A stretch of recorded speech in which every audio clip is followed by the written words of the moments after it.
नमस्कार. आजच्या नवीन व्हिडिओमध्ये तुमचं सर्वांचं स्वागत आहे. आजच्या व्हिडिओमध्ये आपण पाहणार आहोत top 10 large cap mutual fund 2024साठी. आजच्या व्हिडिओमध्ये जे फंड मी सिलेक्ट केलेले आहेत त्यांनी 2023मध्ये खूप चांगले रिटर्न दिलेले आहेत, म्हणूनच आपण त्यांचा विचार 2024साठी करणार आहोत. तर चला व्हिडिओला स्टार्ट करूयात. पण त्या अगोदर जर तुम्ही चॅनलला अजूनही सबस्क्राईब केलं नसेल तर चॅनलला सबस्क्राईब करा, म्हणजेच असेच इन्फॉर्मेटिव्ह व्हिडिओ तुम्हाला या चॅनलवरती पाहता येतील. तर चला व्हिडिओला स्टार्ट करूयात. आता लार्ज कॅप फंड म्हणजे नक्की काय असतं ते अगोदर समजून घेऊयात, कारण आपल्या चॅनलवरती बरेच असे लोक असतील जे हा व्हिडिओ पाहतात आहेत की त्यांना लार्ज कॅप फंड म्हणजे नक्की काय काम करतो हेच माहिती नाही आहे. तर त्यांच्यासाठी एक थोडीशी इन्फॉर्मेशन. तर लार्ज कॅप फंड म्हणजे नक्की काय, तर जेव्हा तुम्ही SIP किंवा लमसम अमाऊंट एखाद्या फंडमध्ये इन्व्हेस्ट करतात तेव्हा हे म्युच्युअल फंड भारतातल्या टॉप 100 कंपनीजमध्ये तुमचे पैसे इन्व्हेस्ट करतात. टॉप 100 म्हणजे कोणत्या, तर ज्यांचं मार्केट कॅपिटल हे सगळ्यात जास्त आहे अशा पहिल्या 100 कंपन्या. समजा ₹1000 इन्व्हेस्ट करता एखाद्या फंडमध्ये, त्यावेळेस हे फंड काय करतात, त्यापैकी 76% अमाऊंट ही लार्ज कॅप इन्व्हेस्टमेंटमध्ये इन्व्हेस्ट केली जाते, 7% ही मिड कॅपमध्ये इन्व्हेस्ट केले जातात आणि 13% अदर इन्स्ट्रुमेंटमध्ये इन्व्हेस्ट केले जातात.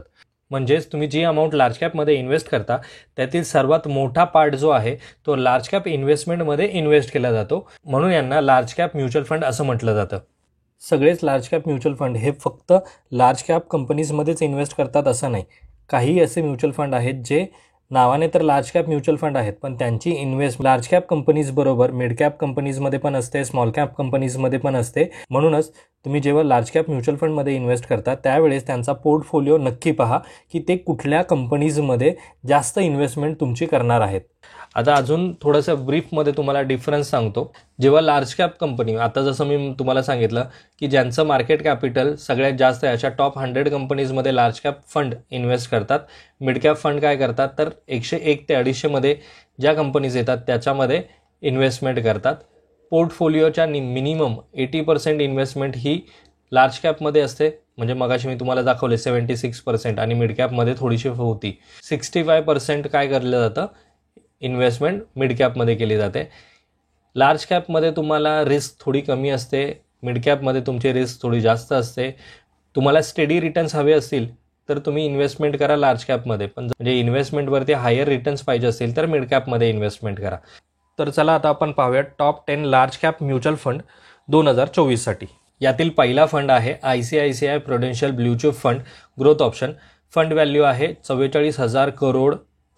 गेल्या एका वर्षामध्ये रिटर्न दिलेला आहे 27%. 2 वर्षाचा रिटर्न जर बघितला तर 17, 3 वर्षाचा 21% रिटर्न आहे आणि 5 वर्षामध्ये 17% रिटर्न हा फंड तुम्हाला देतोय.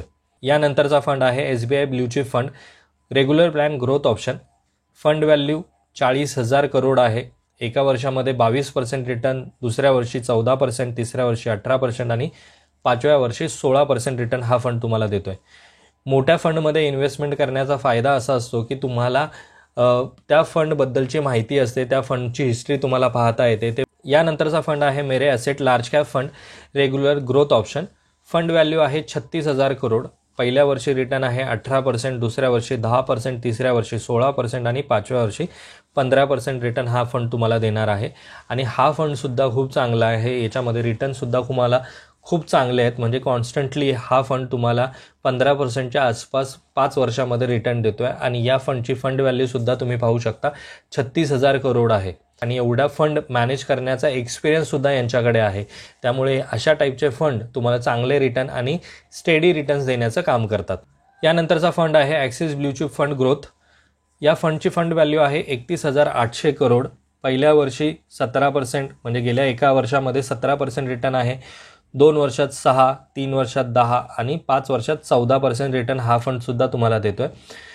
बरेच असे फंड आहेत जे एखाद्या वर्षी आउट परफॉर्म करतात किंवा ते तेवढे चांगले रिटर्न्स तुम्हाला देत नाहीत, पण जर तुम्ही लॉंग टर्म इन्व्हेस्टमेंट करण्याचा विचार करत असाल तर तुम्हाला चांगले रिटर्न नक्कीच मिळतील. यानंतरचा फंड आहे HDFC टॉप 100 फंड. या फंडची फंड व्हॅल्यू आहे 27,600 करोड. एका वर्षामध्ये रिटर्न देतोय 29%. HDFCचा हा टॉप लार्ज कॅप फंड आहे.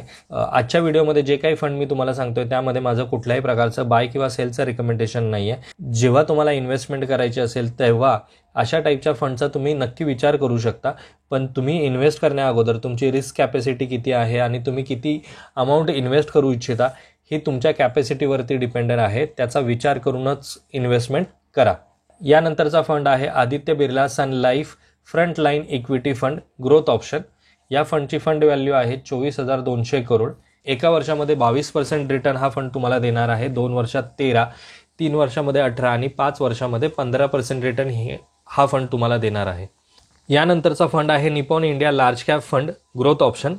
फंड व्हॅल्यू आहे 18,000 करोड. पहिल्या वर्षी 32%, दुसऱ्या वर्षी 22%, तिसऱ्या वर्षी 25% आणि 5व्या वर्षी 17% रिटर्न हा फंड तुम्हाला देणार आहे. हा फंड सुद्धा या सेगमेंटमधला टॉप फंड आहे, ज्याच्यामध्ये तुम्हाला इन फ्युचर जर इन्व्हेस्टमेंट करायची असेल तर याचाही विचार नक्की तुम्ही करू शकता. यानंतरचा फंड आहे UTI large cap fund growth option. Fund value आहे 11,600 करोड. एका वर्षामध्ये रिटर्न देतो तुम्हाला 20%, 2 वर्षामध्ये 9%, 3 वर्षामध्ये 16% आणि 5 वर्षामध्ये 15% रिटर्न हा तुम्हाला देणार आहे. हा फंड सुद्धा खूप छान आहे. यानंतरचा फंड आहे Canara Robeco blue chip equity fund regular plan growth option. Fund value आहे 10,800 करोड.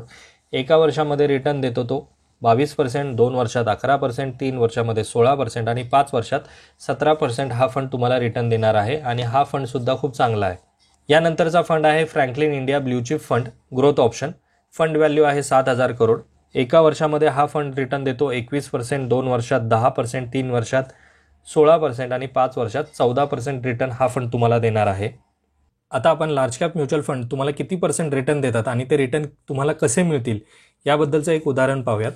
समजा तुम्ही मंथली SIP सुरू केलेली आहे 3,000 रुपये आणि ही SIP 25 वर्षासाठी चालू ठेवली आणि आपण एक्सपेक्टेड रिटर्न कन्सिडर करतोय त्याच्यामध्ये 15%. तर या 25 वर्षामध्ये तुमची इन्व्हेस्टमेंट अमाऊंट असणार आहे 9 लाख रुपये आणि तुम्हाला टोटल अमाऊंट मिळणार आहे 98,52,000 रुपये. हे फक्त आपण 15% असं कन्सिडर करतोय, यामध्ये कमी जास्त होऊ शकतं. तरीसुद्धा 98,52,000 रुपये म्हणजेच खूप मोठी अमाऊंट आहे मित्रांनो. एवढे रिटर्न्स तुम्हाला यामध्ये मिळणार आहेत. म्हणजे जर मी 14% जरी कन्सिडर केले तरी तुम्हाला 80-85 लाख तर कुठेच नाही गेले. एवढी अमाऊंट तुम्हाला फक्त तुमच्या 9 लाख रुपयाच्या इन्व्हेस्टमेंटवरती मिळणार आहे. हे तर आपण लार्ज कॅप म्युच्युअल फंडबद्दल बोलतोय, ज्याच्यामध्ये तुम्हाला 15% रिटर्न मिळतात. पण असे मिड कॅप आणि लार्ज कॅप फंडसुद्धा आहेत ज्याच्यामध्ये तुम्हाला यापेक्षाही जास्त रिटर्न मिळतात. आपल्या चॅनलवरती मी स्मॉल कॅप फंड आणि मिड कॅप फंडबद्दलचे व्हिडिओही पोस्ट केलेले आहेत. जर ते तुम्ही पाहिले नसतील तर तेही नक्की पहा. त्यामध्ये मी तुम्हाला टॉप 10 फंडबद्दलची माहिती सांगितलेली आहे.